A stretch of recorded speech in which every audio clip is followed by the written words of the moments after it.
Chapter 801 Self-Destruction to Obtain Power. For about 5 minutes, the soul evolvers of the Gale's Kingdom army watched the scene unfolding in front of them with their hearts feeling as heavy as stones.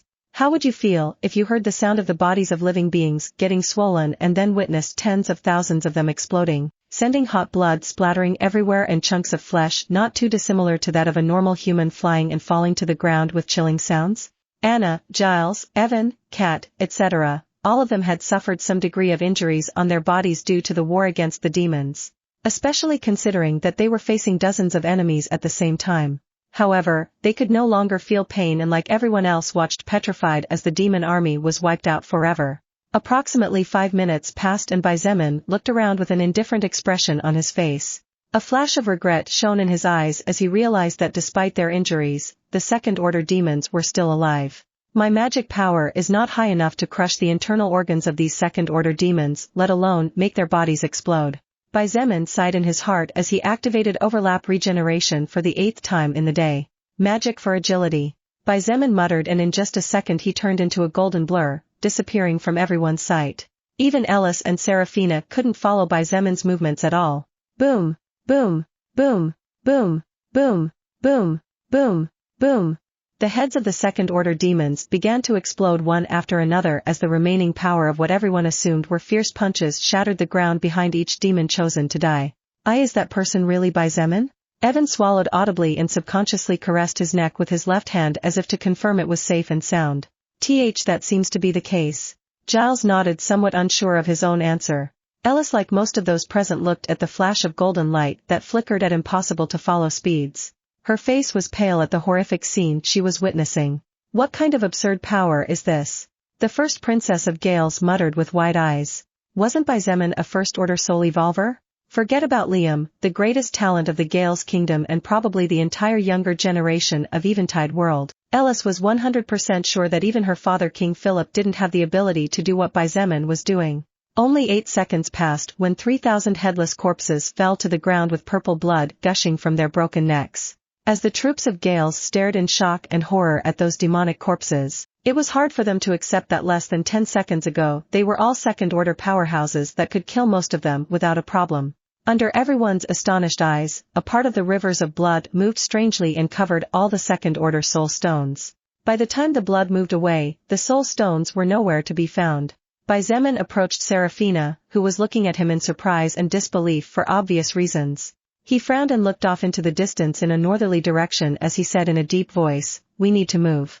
There seems to be 2 powerful soul evolvers fighting far away from here." Seraphina's pupils contracted at his words, and when she sharpened her hearing she could indeed barely hear the sound of explosions. "Dad!" She shouted in panic and without hesitation started running north in a hurry.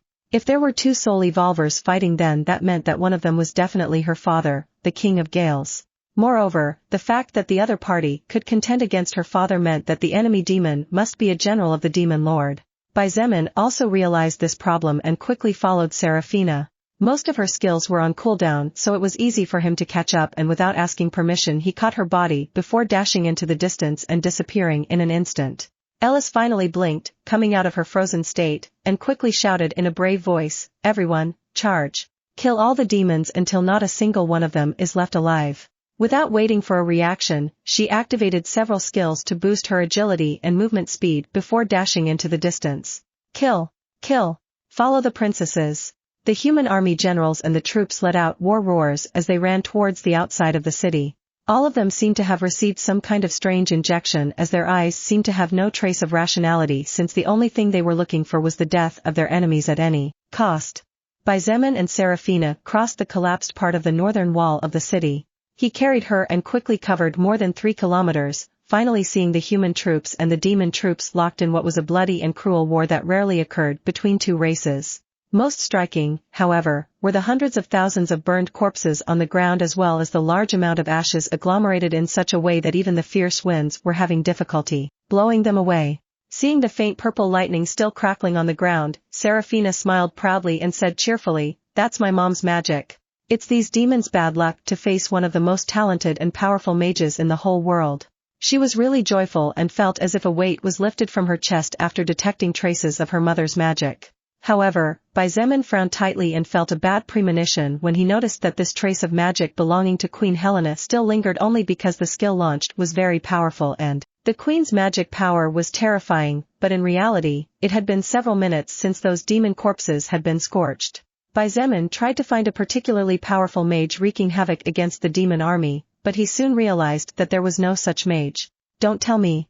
Xietan's expression grew gloomy, however, just as he was about to increase his speed and head towards the distant battlefield where the explosions were so terrifying that they reached even as far as his location, he stopped upon seeing the shadow of a person out of the corner of his eye. Seraphina grunted slightly in pain when she felt a tug on the left side of her body due to Xietan's sudden turn. However, she didn't have time to say anything when her pupils twitched at the sight of the person lying on the ground with blood covering his entire body. Liam! Seraphina jumped off Xietan's back as soon as he stopped and quickly ran to her friend. Liam looked at Seraphina with his right eye as the left one was closed tightly. He opened his mouth to say something but all that came out was a great rush of blood. Don't say anything. Seraphina quickly drank a mana potion that tripled the speed at which her mana regenerated and quickly activated a skill on Liam's body, Vital Light. A glow of white, warm light surrounded Liam's badly wounded body. His regeneration increased by an extra 20% and the wounds on his body began to heal faster than normal. Even then, however, a single time was clearly not going to be enough to bring him back from the brink of death. Vital Light. Vital Light. Vital Light. As Seraphina did her best to heal Liam, Xietain looked at the bodies of the demons lying lifeless not far from where the young future hero of Gales had collapsed. As it appeared to be, Liam had fought 4 third-order demons. Although Xietain noticed that these third-order demons had already suffered several wounds from a weapon that was clearly not a great sword, it was amazing that Liam could fight 4 of them at the same time and kill them all while preserving his life even if it hung in the balance. Xietain looked at Seraphina and said in a low voice, "I'll go support your father, you heal Liam and support the troops here. Please." Seraphina nodded without looking back and trusting him completely after witnessing his strength. She bit her lips tightly as she fought the dizziness resulting from the excessive consumption of mana. Xietain nodded slightly towards Liam, who barely moved his head in acknowledgement to avoid worsening his condition, before turning into a flash of red lightning in a northwesterly direction.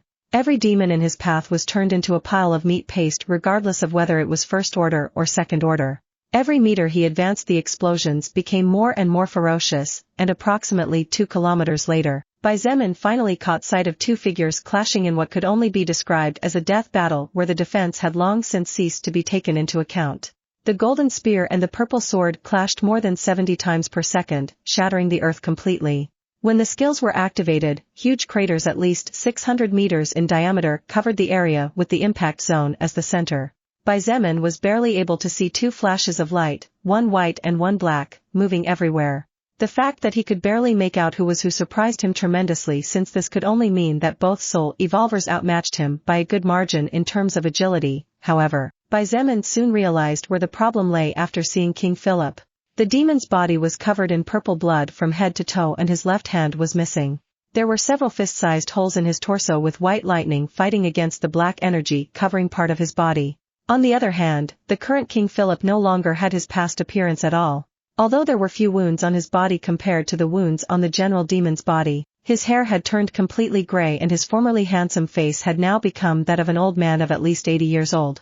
Although the two looked quite miserable with their current appearances, the power behind their attacks was far from insignificant or miserable. Every time the golden spear and purple sword met, the ground would change shape after exploding into thousands of pieces.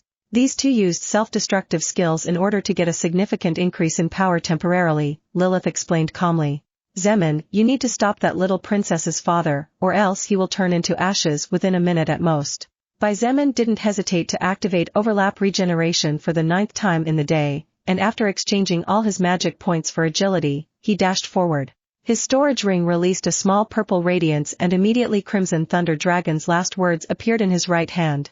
Lonely Wolf Aura. The atmosphere seemed to freeze and the air became stagnant when a terrifying pressure descended upon Belgos and King Philip. Both turned abruptly with expressions of panic and indifference on their faces as they did not know which side the newcomer belonged to. Seeing the golden-haired, golden-eyed man with the silhouette of a wolf behind him charging towards them, King Philip had no reaction at all as if he was not particularly happy or sad to receive human help. On the other hand, Belgos gritted his teeth and without hesitation dashed towards the human whose presence had weakened his overall power by 10%. If he did not eliminate this human, the King of Gales would easily kill him due to his weakened state. Xietain did not stop and instead activated several skills in an instant. First, a series of crimson flames burned on his weapon, and then, a blue flame mixed with the crimson flames, forming a bright purple flame that set fire to the broken trees 200 meters around the flame as its center. A moment later, Xietain jumped and soared over 400 meters in an instant. Without giving his enemy time to react or think, he shouted out loud the activation of gravity manipulation X30 and his body plummeted at the same time as he slashed ferociously towards the head of the demon general. Belgos was undoubtedly taken by surprise, but what surprised him was to feel the danger of death from this attack. Without hesitation, he raised his sword to block the incoming attack. Or so he tried. When Belgos tried to move his right hand upwards, all the blood covering his body suddenly turned into something similar to a straitjacket that encased him, and although he managed to shatter it in a second, it was already too late to defend against the greatsword with purple flames. Die! Boom! Chapter 802, The Fall of One of the 10 Demon Generals. Boom! A huge crater over 1,500 meters in diameter was blown when Xieain's attack finally hit the ground. The earth split into hundreds of thousands of fragments and rocks of all sizes shot uncontrollably everywhere like pieces of shrapnel, capable of turning a level 20 soul evolver into a sieve riddled with holes. Xietain straightened his posture in the middle of the crater and as he looked at the surroundings he couldn't help but frown. He did indeed feel that he managed to wound the third-order demon just before and could even smell his blood. However, Xietain was sure that most of his attack was missed, not to mention the fact that he had yet to receive the death records, which meant that there was no death at all. Damn human bastard, I'll rip your skin off. Xietain looked to his right with an indifferent expression on his face facing the threat of the demon general. Belgos had an expression of anger and pain on his face as he looked at Xietain as if he was looking at the enemy that slaughtered all of his loved ones. However, his anger was not for nothing considering that his left arm was gone and currently there were great torrents of blood constantly pouring out from the shattered shoulder that was nothing more than a pile of crushed flesh at this point. As one of the general demons of the demon race, Belgos possessed many powerful skills. Among his life-saving skills in time of crisis, the most powerful was one that allowed him to teleport to a location within 1,000 meters of him. This teleportation skill had a 10-minute cooldown, so unless it was extremely necessary, Belgos was reluctant to use it. However, just before when his sword had barely made contact with the giant sword of the human before him, Belgos realized how much he had underestimated the power of this person. Were it not for the fact that he had been fast and decisive, his body might have been buried underground with severe wounds at this point. I need to back off for now. Things turned out in a way none of us expected. Belgos gritted his teeth in anger and without hesitation turned, running into the forest while activating 2 skills to push his agility a little further. However, when Belgos looked over his shoulder 2 or 3 seconds later, his face grew dark as he saw a pair of golden eyes glaring at him coldly. The distance between him and the human with the giant sword was shortening too fast. Who the fuck is this bastard?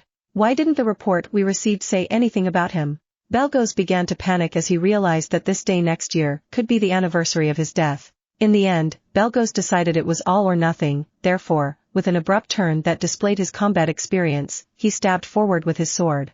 The image of a white skull appeared behind his body and a red lightning bolt covered the blade of the sword at the same time as he roared from the depths of his soul the name of his most powerful attack skill. Crimson Death. Bang! The crimson lightning bolt shot out from the tip of the sword like a beam of energy and in an instant hit Xietain who was less than 50 meters far away. The crimson beam grew larger and larger as it moved away from the sword and after traveling more than 10 kilometers it hit a giant mountain in the distance.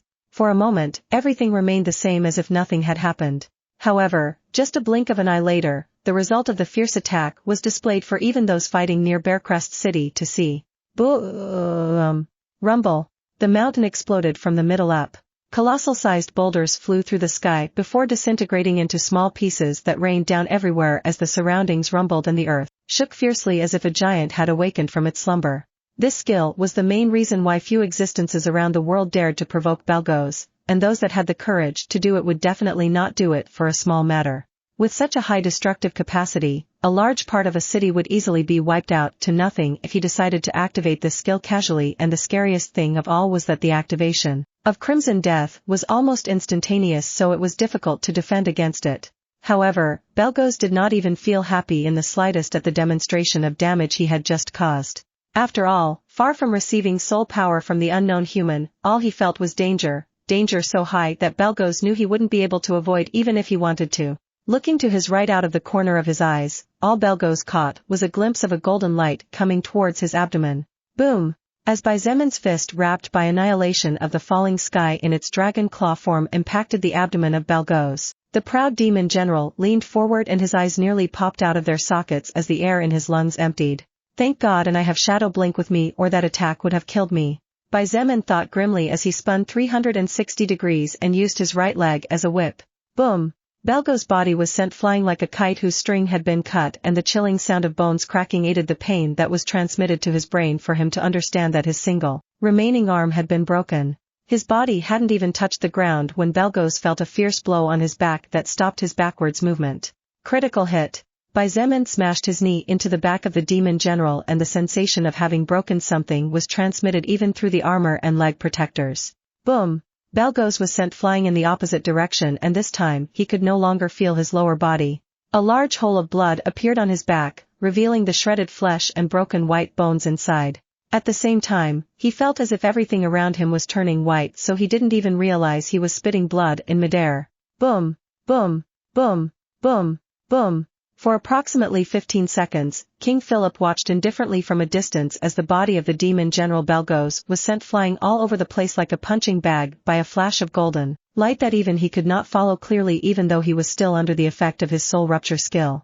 After exhausting the 10th activation of the day for overlap regeneration, the golden radiance that covered Baizemen's body slowly disappeared, which not only made his agility and magic stats return to normal but also made it clear that the color of his hair and eyes were still black as usual. Critical hit. With a final punch on the upper back and another thunderous explosion, the body of Belgos was sent flying several meters backwards and after rolling on the ground like a broken rag doll, finally stopped less than 5 meters from the King of Gales who had been watching everything with dead eyes. Baizemen slowly approached King Philip, stopping at a relatively safe distance of 20 meters as he noticed that the king's mental state was not good at the moment. If Baizemen's suspicions turned out to be true, then it was only normal that the king of this kingdom was not in his senses right now. Your Majesty Philip, the demons have practically been completely defeated, Baizemen said in an attempt to see if he could get any facial reaction from the man. However, except for the grunts of pain and frustration from the demon general Belgos, all Baizemen got were caresses from the wind blowing from the nearby woods. After a moment, he added, First Princess Ellis and Second Princess Seraphina are well. Both are awaiting your return with all the people of Gales. Indeed, upon hearing the name of the two princesses, the expressionless and practically dead face of King Philip finally showed some human reaction. His dull eyes lit up slightly as if the flame that had been nothing short of going out finally received some warmth, slowly beginning to burn again. A few seconds later, Baizemen noticed King Philip's aura plummeting until it finally stopped at a normal level. He sighed in relief as he realized that Seraphina and Ella's father had probably just deactivated the skill that was granting him power in exchange for consuming his life. Philip looked at Baizemen for several seconds. Finally, he said in a flat voice, Thank you for your help, Baizemen. It was you who wiped out the demons? Baizemen shook his head and did not dare to take credit that he did not think belonged to him, due to certain circumstances. I could not participate in the war against the demons until several minutes ago. The warriors of Gales are still fighting the remnant demon troops, and Liam managed to kill 4 third-order demons despite ending up severely wounded. King Philip nodded and did not pursue the matter further. Even though Baizemen had said that he only participated for a few minutes in the war against the demons, the king had witnessed what he was capable of and was no longer fooled by his first-order aura. Although Belgos was badly wounded, it was also true that Baizemen had completely overwhelmed him from the first moment. Releasing an existence capable of fighting such a demon general in the midst of an army of first-order and second-order demons for several minutes was more than enough to crush numerous enemy powerhouses. Do you mind if I kill this demon? King Philip asked as he looked at Belgos with indifference. Baizemen looked at the current king's condition and couldn't help but sigh as he recalled his appearance from 5 days ago. The current King Philip was no different than an 85-year-old man. His body was hunched forward, his gray hair looked weak, his face was covered in wrinkles with multiple spots on his skin and his eyes were barely open as if the light bothered him. Of course, his power was still that of a terrifying third-order soul evolver. However, the current King Philip was definitely not as powerful as his former self. Go ahead. It was you who injured him critically. I only delivered the final blows to make him impotent. Xietain nodded indifferently and waved his hand as if the valuable soul power of a third-order existence was no big deal to him. But in fact, this was Xietain's plan all this time, or else he hadn't given all those unnecessary attacks and would have simply crushed the head of Belgos when he had the chance to do it. By absorbing the records of a soul evolver as powerful as Belgos was, one of the 10 generals of the demon race, King Philip's life expectancy would grow by at least a few years and his physical condition would improve considerably after going up maybe 1 or 2 levels. King Philip said nothing. He simply looked Belgos in the eyes and without any expression on his face stabbed twice with his spear. Boom! Boom! 2 bloody holes the size of an adult fist each appeared on both sides of Belgos' chest.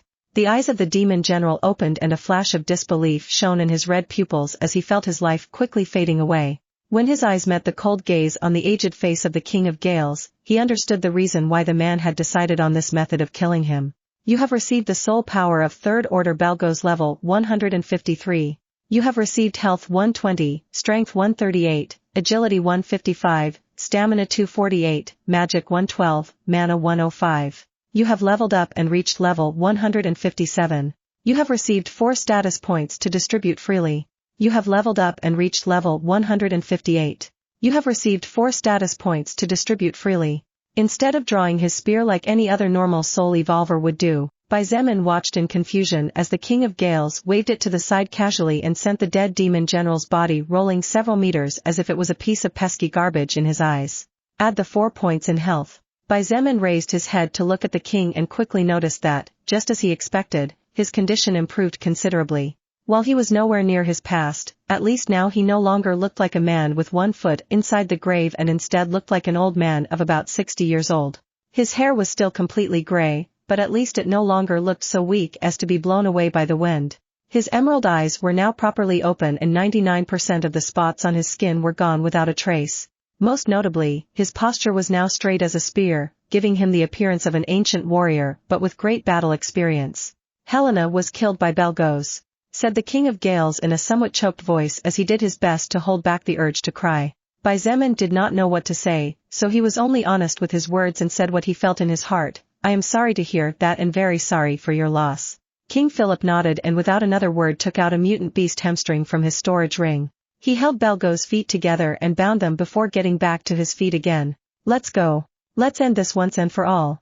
Xietain looked at the back of the King of Gales, who with firm steps was walking away as he dragged the body of the demon general across the ground without even letting him rest in death. Your Majesty, you go first. I have something to do, but I'll be back as soon as I'm done. The king looked back, a peculiar glint shone in his eyes before nodding without saying anything and continued on his way. Xietain stood in the same spot until the King of Gales disappeared from his line of sight. Finally, he activated invisibility and turned into a gust of wind in the direction of the Forest of the Ancients with Lilith following close behind. She sighed in her heart and a glint of sadness shone in her eyes as she stared at the back of the young man running in front of her. His mental burdens were about to become even heavier than they already were. Was it perhaps because she was in love with him? Were her feelings preventing her from thinking clearly or was her logic right? Be that as it may, Lilith couldn't help but feel that everyone was being a little selfish to forget something so simple. Because due to that, the only person who would carry those burdens with him forever would be Xietain. Chapter 803 will say World and Fire World, under the same sky in different places. Planet Earth, China. Previously, Xietain district belonged to the forces of the faction called New China established by the former president of the previous China himself. However, half a month ago, things had changed. Xietain district had fallen into a period of war not only because of the existence of zombies and mutant beasts or any other race but because of the appearance of a new faction. Things had gotten out of control for New China. In just 2 days' time, 2 of New China's bases had been taken down and taken over by force by a group of people who were part of the Transcendent faction, a faction they had never heard of, which was only natural considering they had formed in a different district. However, the real war broke out exactly 12 days ago. In a meeting room located in the southernmost base of the Xietain district, a large group of people had gathered under the call of the second person in charge as well as the second most important person in the entire faction.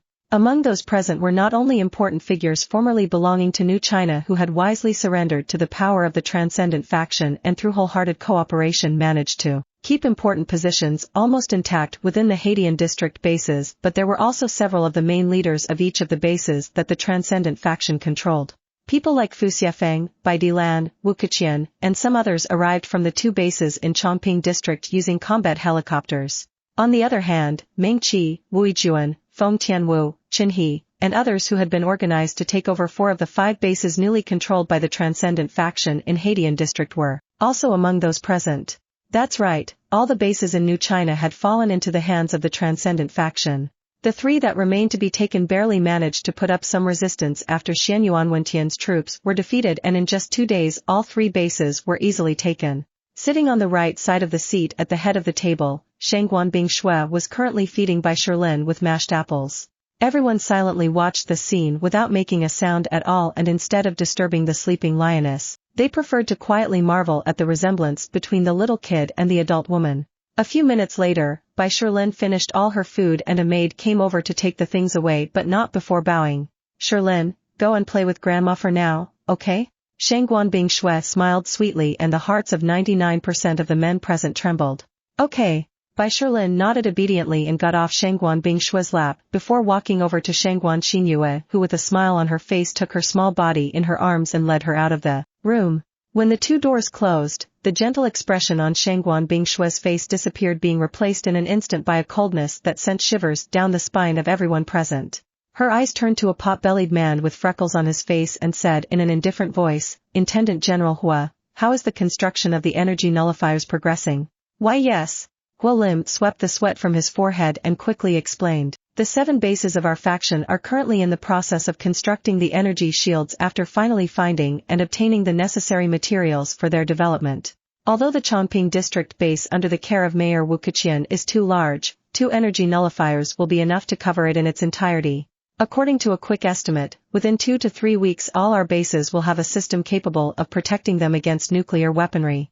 Hua Lim had been delegated as mayor of the largest base in the entire Xietain district by Xianyuan Wentian, and in the past his position was that of a small mayor of a small sub-district of the small Xietain district. The reason why Xianyuan Wentian moved him from Xietain district to Xietain district was because, despite his untrustworthy appearance and obsequious attitude, Hua Lim was a person of real ability.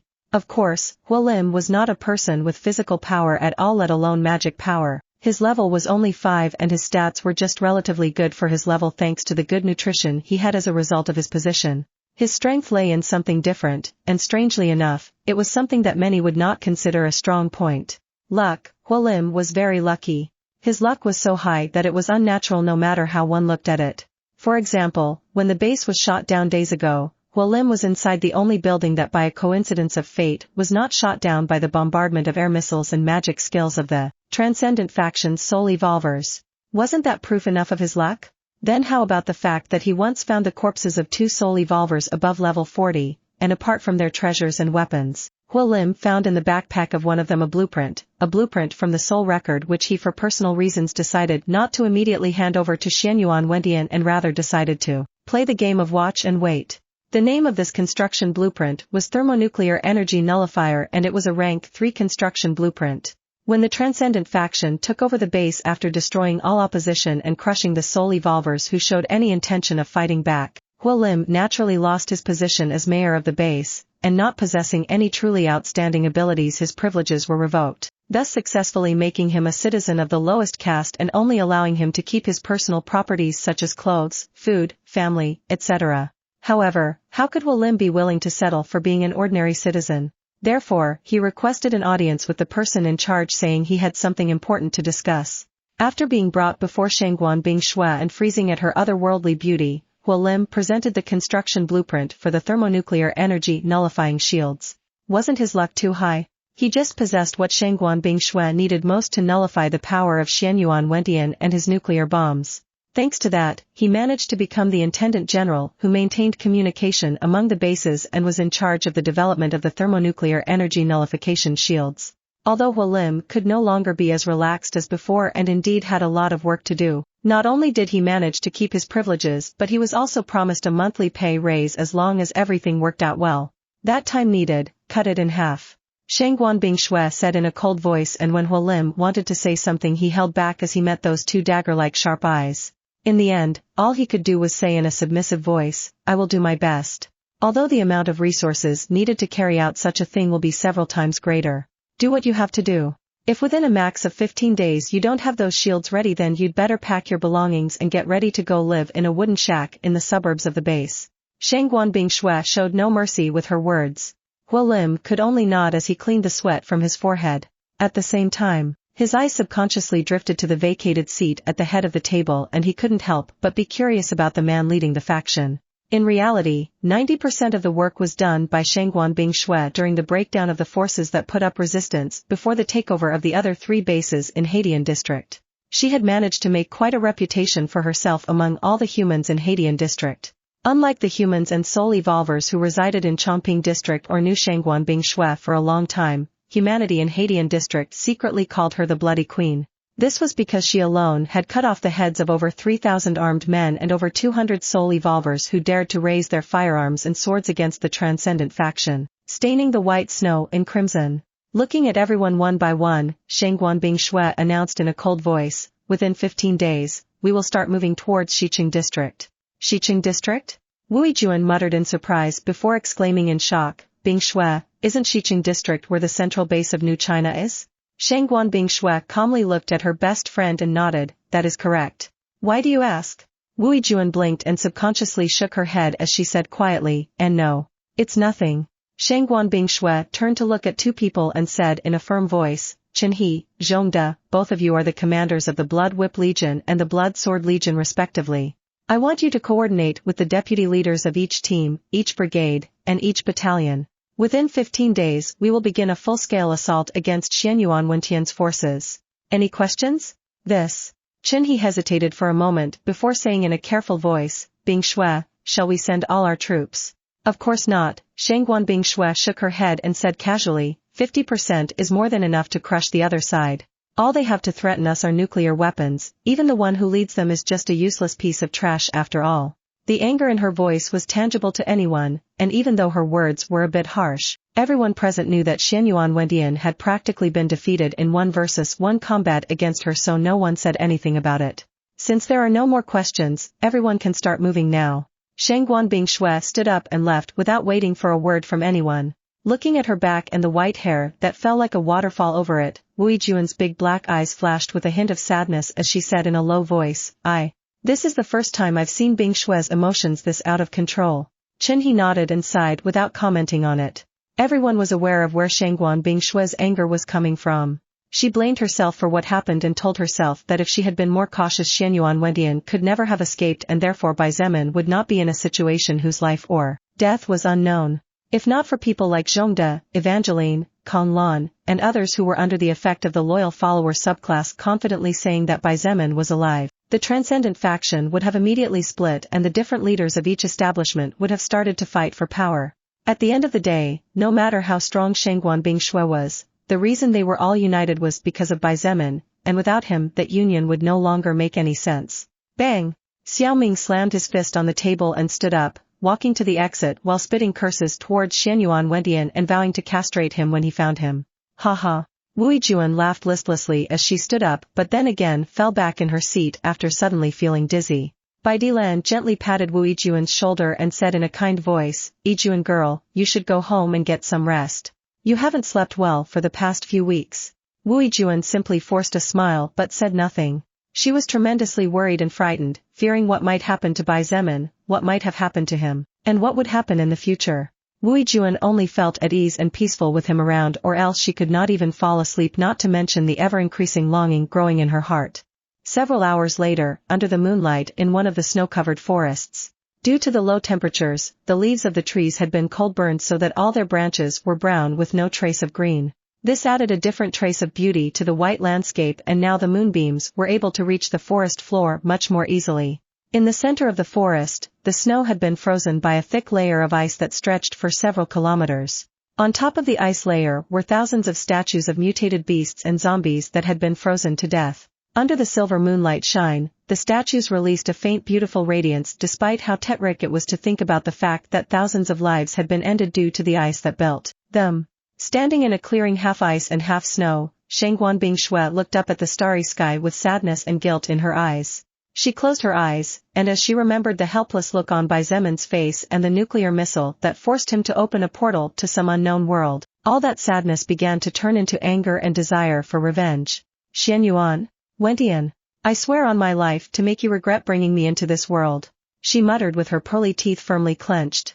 200 meters away at the top of a tree, Bai Shilin dressed in white snow clothes wriggled a little in Shangguan Xinyua's embrace and said in a soft and innocent voice, "Say, grandmother. Is mother sad?" Shangguan Xinyua looked at her daughter and sighed as she said softly, "Shilin, my treasure. Your mommy is sad because she was separated from your dad by the bad guys." Oh. Bai Shilin nodded slightly as if she understood but at the same time as if she didn't. Then, she continued speaking softly, "Will Papa come back soon? Shilin wants to see him soon." Shangguan Xinyua chuckled and kissed Bai Shilin's forehead so hard that the girl began to protest weakly. Recalling her battle against Baizemen while she was still a third-order zombie commander, Shangguan Xinyua assured her, "Don't worry, little Shilin. Your dad is very strong for sure so he'll surely be back soon, we just have to wait patiently." Bai Shilin nodded, and while wiping the drool from her forehead, she said loudly, "Shilin's dad is the most powerful after all." At the same time in Eventide World, Forest of the Ancients. The center of the Forest of the Ancients, an area forbidden to humans. This was a place that even the most powerful mutant beasts did not enter and the leaders of different races tried to avoid it whenever possible. This previously quiet and desolate-looking place with large amounts of dark energy hovering everywhere had turned into a sea of blue flames. Roars of pain, swearing, as well as wailing echoed throughout the forest for a long time. Standing in the midst of the sea of blue flames, Baizemen held onto his greatsword tightly and closed his eyes as he listened to the lamentation of the demons. Elders, young ones, men, women, children. He had slaughtered them all until there were none left regardless of their level or age. He raised his head to look at the distant sky and asked in a low voice, "Say, Lilith, am I making a mistake in doing this?" Chapter 804 Crimson Lightning Flash. Elders, young ones, men, women, children. He had slaughtered them all until there were none left regardless of their level or age. "Say, Lilith, am I making a mistake in doing this?" Standing amidst the sea of blue flames, Baizemen waited for Lilith's reply. Her sweet voice was accompanied by a hug that Baizemen felt very clearly even with his plate armor protecting him. She wrapped her arms around his waist and rested the front of her body on his back as she replied to his earlier question in all honesty. "Zemen, I want you to remember something. There is no right or wrong, therefore there is no right or wrong, there are only different points of view. We living beings behave according to our interests. You are willing to do anything for your loved ones and that makes you kind in their eyes, however, in the eyes of those who are harmed by your actions in some way or another you will be seen as evil and cruel." Baizemen said nothing, he knew she was not yet finished. "Indeed," Lilith continued, "in the eyes of the demon race, what you did here is something cruel and heartless. But to mankind what you did is ripping out a tumor from the root. Maybe not everyone you killed today would become a threat in the future, however, wouldn't it be far worse to let them live and take the risk that in the distant future one of them will become strong enough to threaten the safety of someone important to you?" Baizemen sighed. After several seconds, the screaming and wailing finally stopped and he said in a low voice, "The reason I did what I did is because I don't want a demon knocking on Seraphina's door tomorrow seeking revenge. Regardless of whether my actions are right or wrong in the eyes of others, I did what I had to do to protect myself and the people who showed me kindness." Baizemen stretched his left hand forward and the blue flames quickly began to gather there. Meanwhile, the glow of the flame illuminated his face dimly and he continued using the same tone of voice, "Just like with the Azura race, what I did today might not be forgiven. But I do not seek forgiveness from anyone. If in the future a demon strong enough to hunt me down and kill me appears, then I will accept it. At the end of the day, it was the fist of the strongest that decided who was right." Baizemen was aware that among all the demons he had just killed there would definitely be good demons just as among the good humans there were bad humans. Unfortunately, he was just another soul evolver in the crowd and did not have the ability to distinguish between those who were a threat and those who were not. The important thing was to accept yourself with your own faults even after admitting them. At the end of the day, if you couldn't even accept yourself with your flaws then you might as well never expect acceptance from anyone. I'd rather make a mistake by killing millions than make a mistake by letting those millions live and in the future one of them hurting someone important to me. Swoosh! All the blue flames gathered into a small, deep blue flame that hovered above Baizemen's palm. When the sea of flames disappeared, all that remained in sight were burnt grasses and houses that were razed to the ground by the power of the endless blue lotus flame. Xietain carefully advanced through the demon territory while collecting all the soul stones he found along the way.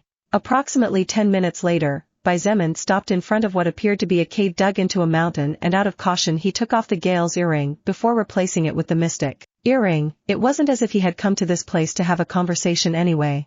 After walking for 2 or 3 minutes, Xietain discovered that this cave seemed to be used as a sacrificial hall or something similar. Not only was there a wide open room with a square stone table in the center and stone chairs on all 4 sides of the table, but deeper inside Xietain found a pile of bones of all sizes and a large pool of blood with red lightning crackling around it. That thing looks pretty creepy, doesn't it? Xietain muttered as he used his free hand to scratch his head. In the center of the pool of blood was a square of land approximately 40 centimeters long and 40 centimeters wide.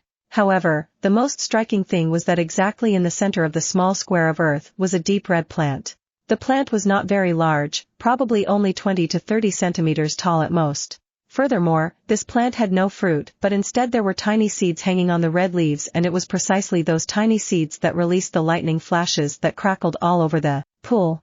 That plant is a treasure. Lilith nodded and said with a happy smile. Looks like the demons were killing all sorts of creatures to feed it, but now it will be your spoils of war. Xietain looked at the surroundings and didn't dare to casually dart forward. Instead, he took a rank 1 sword from his storage ring and threw it ahead. The sword was struck by several flashes of lightning but made it safely into the small square of earth, and the tip stuck into the ground. A few seconds later, however, the durability of the weapon was consumed by the fierce lightning, and soon it turned into a pile of broken metal. What are you doing? Lilith asked, dumbfounded. Xietain looked at her as if she were dumb and said in confusion, I'm trying to think of a way to get there safely, Watson. Lilith looked back at him and sneered, why don't you control the blood in the pool to bring the plant to you, Sherlock? Xietain coughed, feeling somewhat embarrassed, and no longer dared to look at Lilith, much to the delight of the latter, who proudly puffed out her chest and raised her head while glaring at him. After taking out the odd-shaped plant from the pool of blood, Xietain took out part of the upper chest cavity of a large-sized mutant beast and filled it halfway with blood from the pool. Then, he put the soil with the plant there and rested the skeleton with the plant on the stone table. Crimson Thunder Anise, rank 3 plant, a plant that grows in dark spaces and feeds on blood. It has the skill to absorb lightning to speed up the growth process. Effect: by consuming the seed powder with other foods, the consumer will receive the privilege of evolving a lightning-type skill below the 3rd order. Xietain clicked his tongue several times as he proudly said, looks like the beautiful Miss Luck has finally sided with this daddy again. If you like Miss Luck so much, then why don't you better go with her? Lilith muttered with pretend jealousy. Xietain gave her a sidelong glance and said quietly, whatever you say, Karen. I don't know who Karen is, but for some reason I feel like you're not praising me. You are imagining things, Karen. Xietain was really grateful to Lilith. He understood that she was trying to gently tease him to ease his heavy mood a bit because of what he did earlier. After all, Xietain had taken even the records of young children who, regardless of race, were little kids no matter what. With this, I can evolve my skill lightning movement without having to consume large resources. Xietain sighed gratefully and took out a rotisserie skewer from his storage ring along with a large piece of 2nd-order mutant beast meat. Lilith watched as Xietain used the endless blue lotus flame to cook the meat and couldn't help but laugh. What are you laughing about? No, it's nothing. I was just laughing as I imagined the faces those higher existences would make if they knew you were using such a precious treasure as that divine flame you formed a soul contract with to cook some meat. Xietain stared at her for a moment before stopping his previous movements. Under Lilith's puzzled eyes, he brought out pots, rice, fish, vegetables, utensils, dishes, sauces, and a bunch of other things that he put down on the table. Seeing Xietain even using rocks that were in the cave to build a makeshift oven, Lilith finally couldn't help but ask him what he was doing. Come to think of it, you and I have never enjoyed a meal together as a couple, have we? Replied Xietain as he began to remove the scales and spines from the fish. Although we had dinner at my family's house a while back, we have never really enjoyed a meal together as lovers. Xietain was new to these things, so he only now realized a small but important detail like this. Lilith's expression froze and a trace of shame flashed in her eyes as she said softly, sorry, I didn't realize. Lilith was also new to these things. After all, Xietain was her first partner just as she was his. You don't need to apologize. After all, you don't need feeding as much as I do. Xietain said with a faint smile. She was a higher existence while Xietain was just another lower existence in the crowd. Although the two were close and there seemed to be no visible differences externally, the organism of the two was completely different internally, not to mention the quality and power of the soul. Xietain added, Lilith, I hope you can enjoy the little things in life more. Before you didn't sleep at all since you don't really need it, but now you sleep by my side every night. I hope someday I will be able to make it so that you can eat next to me every meal of the day. Even if in the future I become a higher existence, I will not forget these little details. I hope you will accompany me in those moments, said Xietain as he began to cut the vegetables slowly. As eternal beings, we must learn to enjoy the seemingly insignificant moments to avoid being overwhelmed by the passage of time. Lilith looked at him with wide eyes, and a flash of surprise shone in her ruby eyes. I wonder how many higher existences would be happier if they could hear your words, Lilith said before starting to help Xietain with the cooking. Oh, you know how to cook? Little boy, this young miss had her moments when she needed to eat daily to avoid losing energy. Young miss? What young miss? All I see is a 100-year-old granny. You. Don't be angry, my naughty little succubus. Didn't you ever hear the phrase about the riper the fruit the better it tastes? As they chatted with each other, the meal soon began to take shape. About an hour later, the two were sitting at the table enjoying everything from red meat and white meat to vegetables. Even the smell of blood inside the cave and the gruesome-looking pool was not enough to stop the couple from enjoying themselves to the fullest. When our kids ask me how their father won me over, I'll tell them he took me out to eat in a dank cave with the smell of blood and a pool piled high with skeletons. An unforgettable meal no matter how you look at it, isn't it? You're quite optimistic, you little rascal. Xietain didn't forget to add the powder inside the small seeds of the plant called crimson thunder anise. The plant was full of seeds, therefore, what he had consumed was only 1/10 of the total. As he chatted with Lilith, several green letters flashed in his retina and his movement stopped. Oh, this thing finally kicked in. He felt the rune of the lightning movement skill starting to change, and its previous silver color was replaced by a bright golden color. However, the most striking thing was that the blue-colored lightning flash in the center of the rune had been replaced by 2 bright red lightning flashes. Because you do not possess 2 lightning-like skills, the power within the Crimson Thunder Anise is absorbed by the skill Second-Order Lightning Movement. Lightning Movement has undergone a mutation due to the blood-type energy contained by the Crimson Thunder Anise. Second-Order Lightning Movement, Third-Order Crimson Lightning Flash. Crimson Lightning Flash, Third-Order Active Skill, Level 1. This skill passively increases the user's resistance and affinity to lightning by 10%. First activation, after consuming 120 mana points, it increases agility by 250 points for 20 minutes, and the user can use 100 stamina points to ignore the 30-minute cooldown of the skill. Second activation, Lightning Clone, consumes 40 stamina points to create a lightning clone that will possess 30% of the user's overall power. A maximum of 10 clones can be created with a duration of 60 seconds each. Third activation. Xietain's eyes remained focused on a single point, attracting Lilith's attention, who looked at him as if asking for answers. After a few seconds, he looked at her and said with a smile as if nothing strange had happened, Looks like I found an answer to something that had been bothering me for a while. What are you talking about? She asked him, feeling puzzled. Xietain put a piece of mutant beast meat into his mouth, but not before dipping it in some soy sauce, and said with his mouth full of food, Now I know what I have to do after taking over the earth. Chapter 805, Problems Arriving. When Xietain returned to the Gale's kingdom, the war against the demons was already over. It was no surprise to anyone that when King Philip appeared dragging the battered corpse of the demon general Belgos, the demons immediately lost all spirit to continue fighting against the humans and tried to escape. However, without third-order demons to stop the first princess and the king, it was impossible for these demons to run faster than them. The corpses of the demons were incinerated using a special method that burned everything except the bones. As for the skeleton of the demons' bodies, Xietain later learned that they possessed a strange quality that helped accelerate the growth of plants and also strengthened the soil for the cultivation of food. The humans of Eventide World, at least in the Gale's kingdom, had a different way of doing things than the humans of Earth when it came to saying goodbye to their deceased. The process was more laborious, so it required some work, and it was only after 2 days that the ceremony began.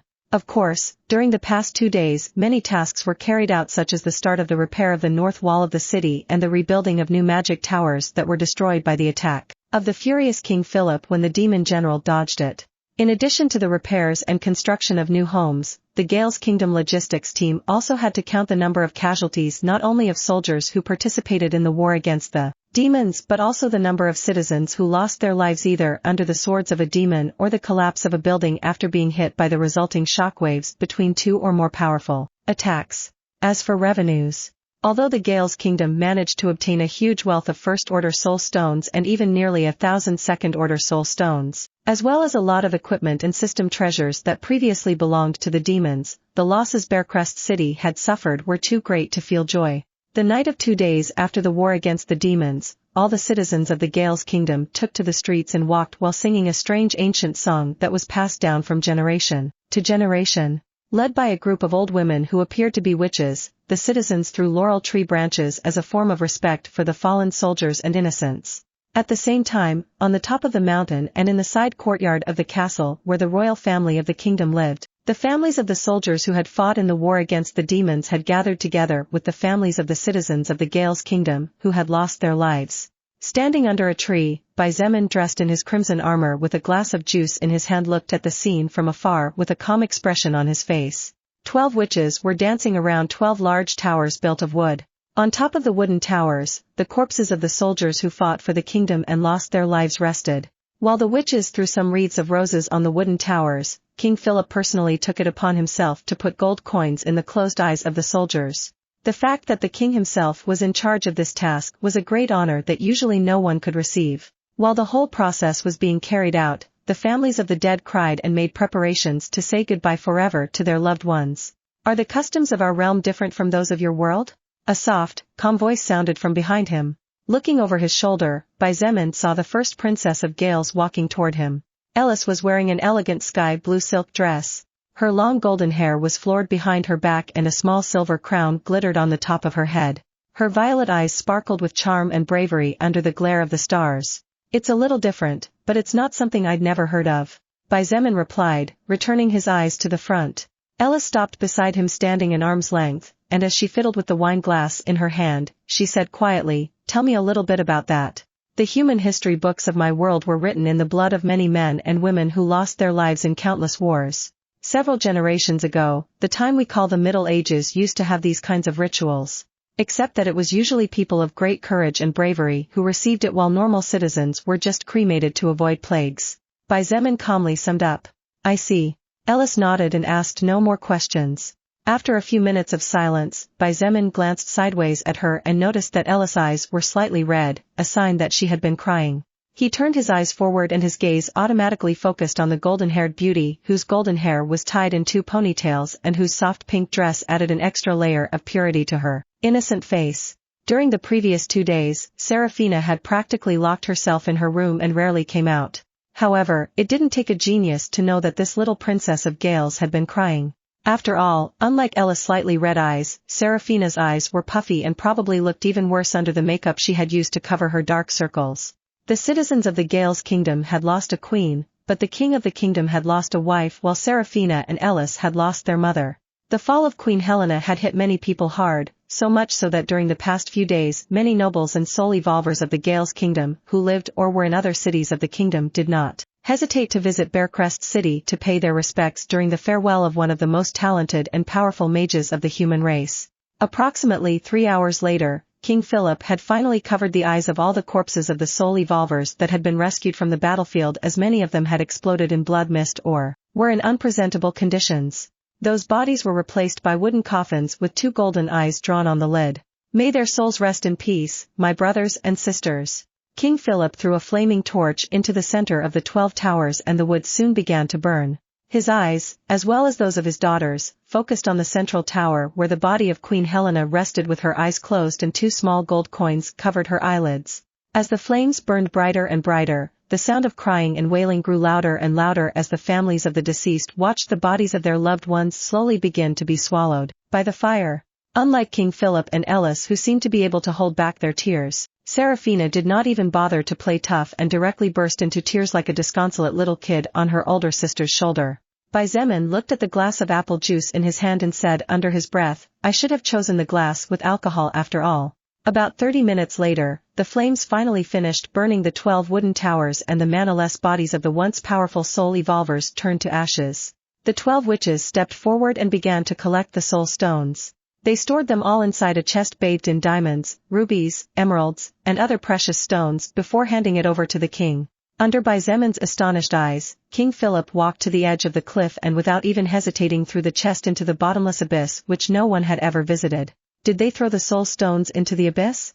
Xietain murmured in shock. In that chest were thousands of soul stones. There was even a possibility that Queen Helena had managed to form a third-order soul stone. Just as you are unwilling to dig up the heads and use the soul stones of those who were once your subordinates and fought for you, the thinking of the people of this kingdom is probably not much different. Lilith explained with a serious expression on her face. After a moment of silence, Xietain nodded and the astonishment he felt disappeared without a trace. At the same time, his respect for the citizens and royal family of this kingdom increased tremendously. "All right, let the party begin," shouted King Philip and immediately clapped his hands multiple times. Several dozen pretty women dressed in silk clothing approached from the sidelines and a group of people began to play various musical instruments. The beautiful women moved their bodies with elegance and charm to the soft musical notes while soldiers and relatives of the fallen men began to dance and form small groups to chat. In just a minute, the previously gloomy scene had turned into a party where everyone was smiling and chatting as they drank and ate merrily. Under the same tree as before, Xietain observed the abrupt change, feeling a bit speechless. "Why are you standing alone like a stone? Don't you know how to dance?" A somewhat grumpy and mocking but at the same time soft and beautiful voice made Xietan's face turn to the left. There, the second princess of Gales was looking at him with both arms on her waist and a proud expression despite the fact that both her eyes were puffy and red. Xietain really wanted to tell her that her proud act wasn't coming off very well, especially considering that her makeup had shifted which made her look like a panda. However, he reserved those words and instead asked something else. "Seraphina, why are you all partying?" She looked at him in confusion before a glint of understanding shone in her eyes. "Right, I had completely forgotten that you're not someone from this world, orc." Seraphina stuck out her tongue and stretched both hands forward. "Come, dance with me and let me explain."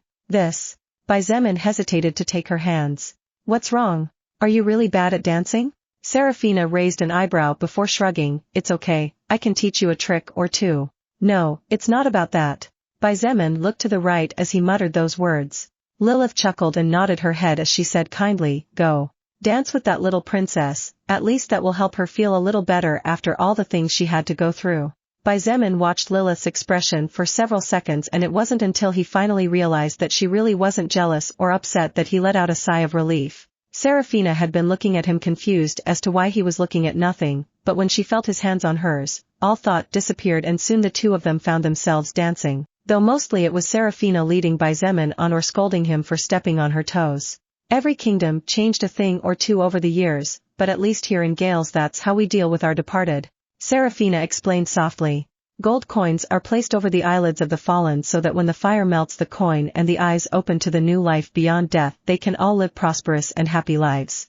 Since they will live happily, we suppress our own sadness and dance in this way to send them off completely with smiles on our faces. Feeling the tremor in the young woman's voice in his embrace, Xietain understood that the smile on Seraphina's face and probably of everyone present was not one from the heart. After all, no matter what the customs of this world or the beliefs of each person, the reality was that each and every one of them had lost at least one loved one.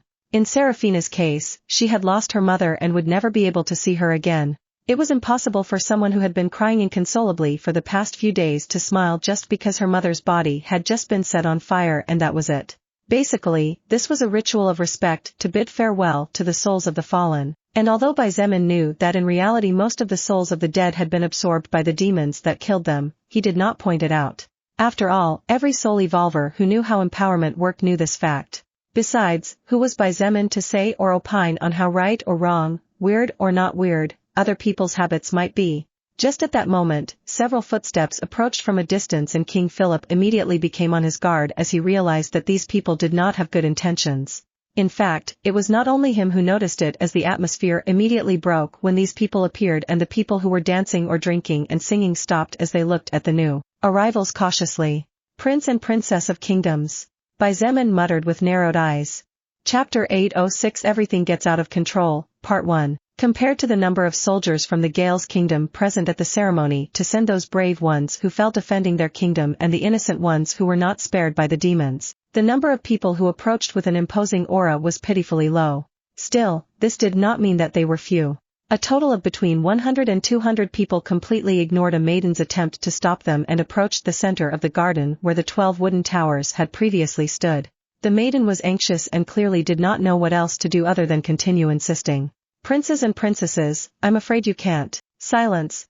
The maiden's words were interrupted when an incredibly beautiful woman stepped forward and slapped her across the face. The maiden, who was only a level 7 soul evolver, stumbled over her own feet and fell to the ground, but despite the pain, she dared not look at the other party and only sobbed tears of injustice. For goodness sake, what an annoying girl. Are all maids and Gales this disrespectful? Snorted the beautiful woman as she wiped her hand with a white silk handkerchief before tossing it on the floor as if she were throwing out the world's most terrifying plague container.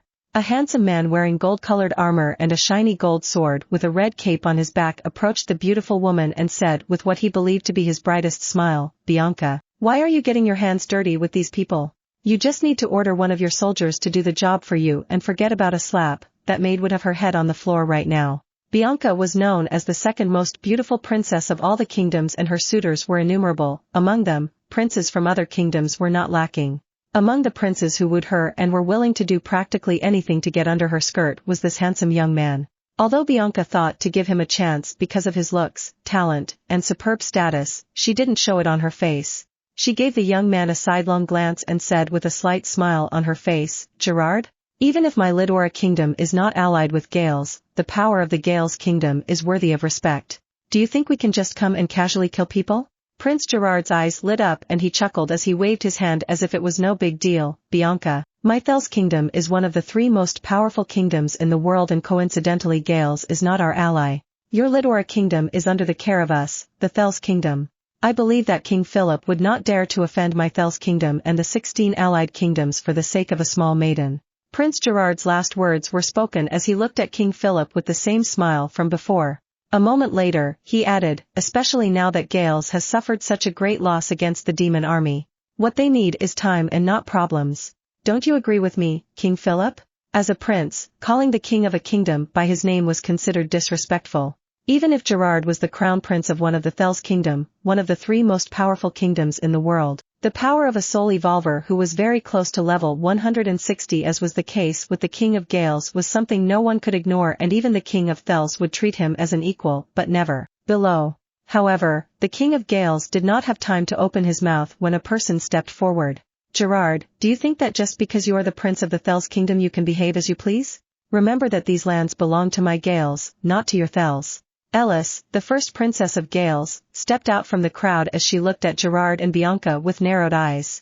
She didn't wait for a reply from Prince Gerard and instead looked at Bianca. "And you, why don't you try to slap me instead of a young girl who isn't even level 10? Princess Bianca's expression changed as she saw Ellis walking out. Even though Bianca was a level 48 soul evolver at the age of 24 and was enough to be called a genius, in front of Ellis she was nothing but air. A single slap was enough to explode her head, considering Ellis was a melee warrior and Bianca a mage. The only thing Bianca could sneer at Ellis about was her superior appearance, which was barely above Ellis, but when it came to talent or strength, there was no need to even compare. "Ellis, are you planning to antagonize your country against 2 parent kingdoms and over 30 kingdoms just because Princess Bianca slapped a maid?"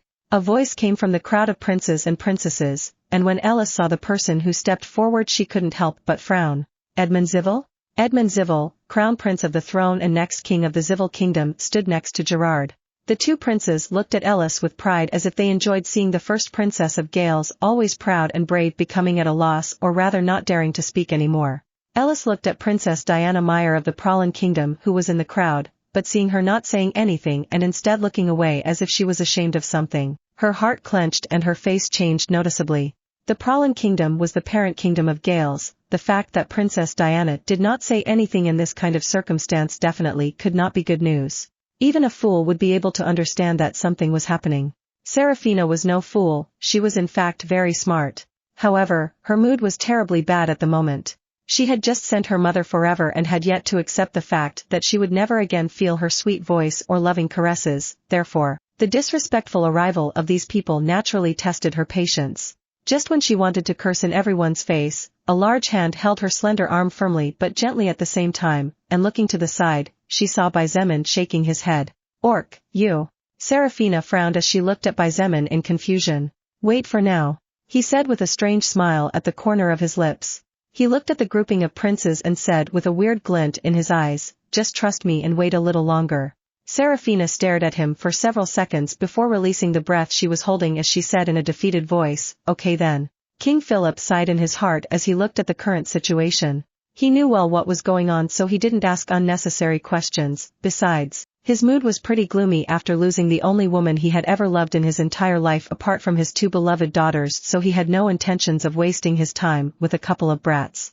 Stepping forward, King Philip said with an indifferent expression on his face, "Prince Edmund, I am glad your wounds are better after resting for a few days. I promise you that I will punish the participant Liam Anworth appropriately for beating a prince in such a manner. Really, how dare a little half-demon beat up the crown prince of one of the three strongest kingdoms of the human race?" The expression of the princes and princesses standing behind Edmund became interesting, and some of them couldn't help but smirk as they held back the urge to cough or laugh. Dean V1 did not need to be too clever to understand that the words of the King of Gales were destined to become a mockery for the crown prince of the Zivil kingdom. Indeed, Edmund Zivil's face turned as red as an African ape's ass, and his whole body began to tremble as his eyes oozed flames of rage. The defeat he suffered at the hands of Liam Anworth had become the greatest humiliation of his entire life, and worst of all was that even fighting with 11 allies he was still crushed. Gerard snorted in his heart as he watched Edmund's expression turn into a mess just because of a few simple words. He really couldn't see how such an idiot would be able to rule a kingdom in the future. Deciding to take matters into his own hands, Gerard stepped forward and said with a slight smile on his face, "I don't think it's fair to punish Liam Anworth for his previous victory. After all, things like winning and losing happen often in the arena. Wouldn't it be better if we let him face Prince Edmund again?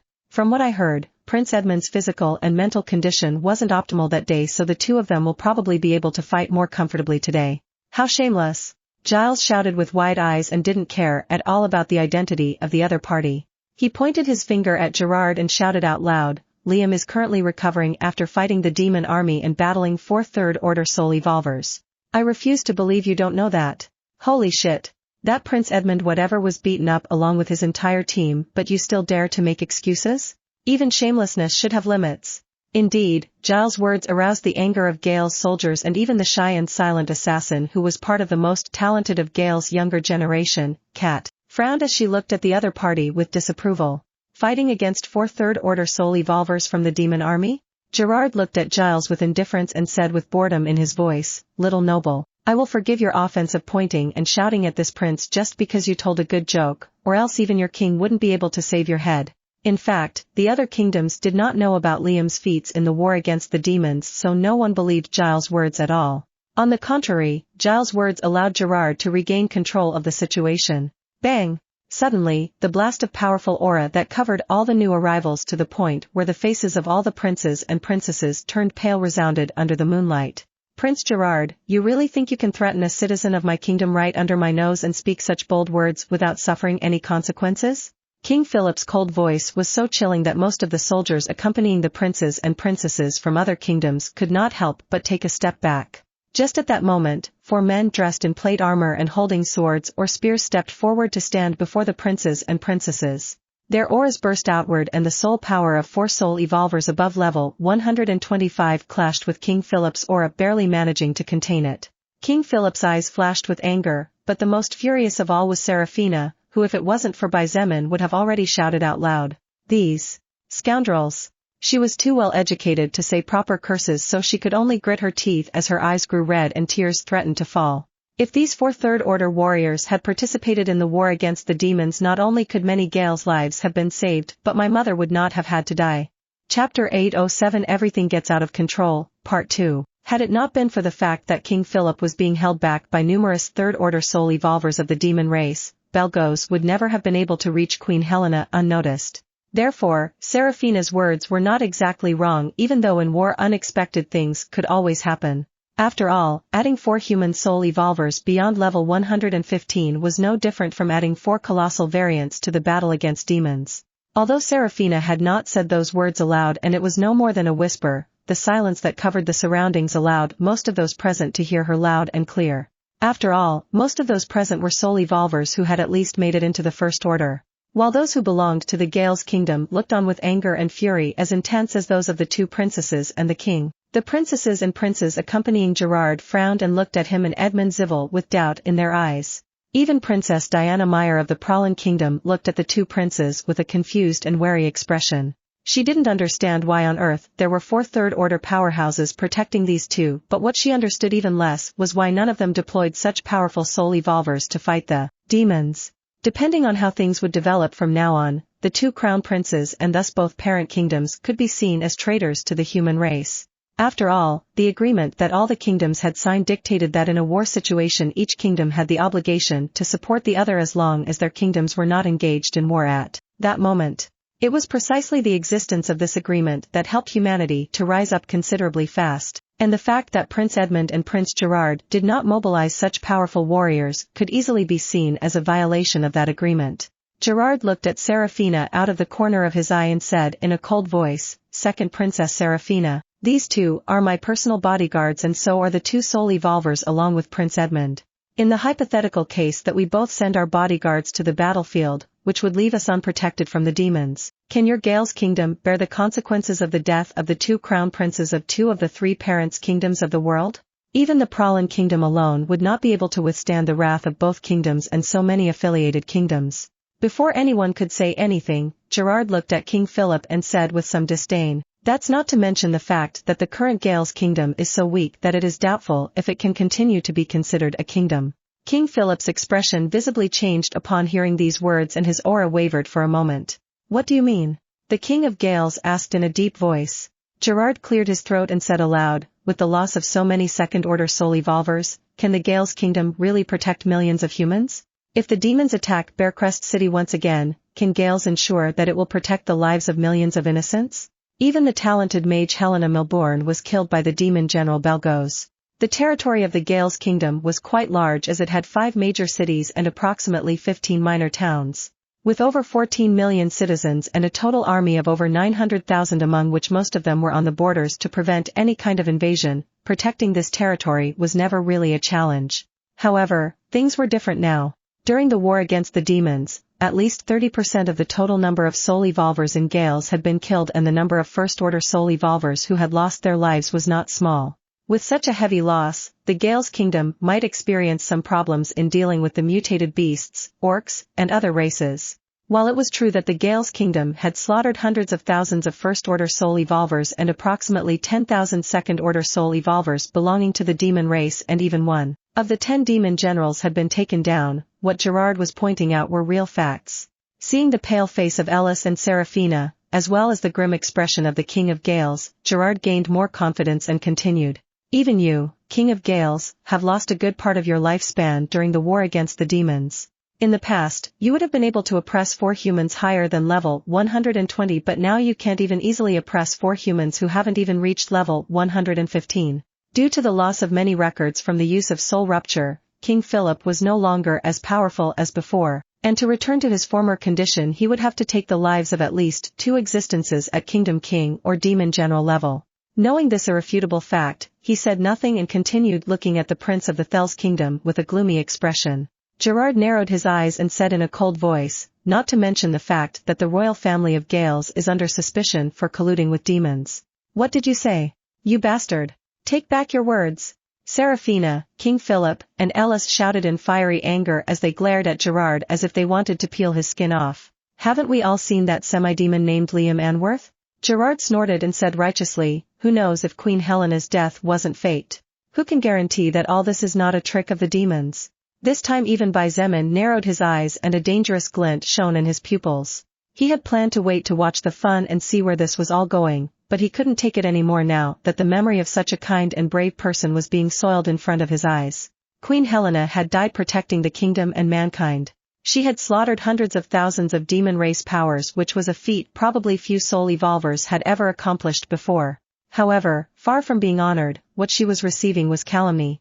Therefore, I suggest that, shut your mouth, you useless little piece of shit.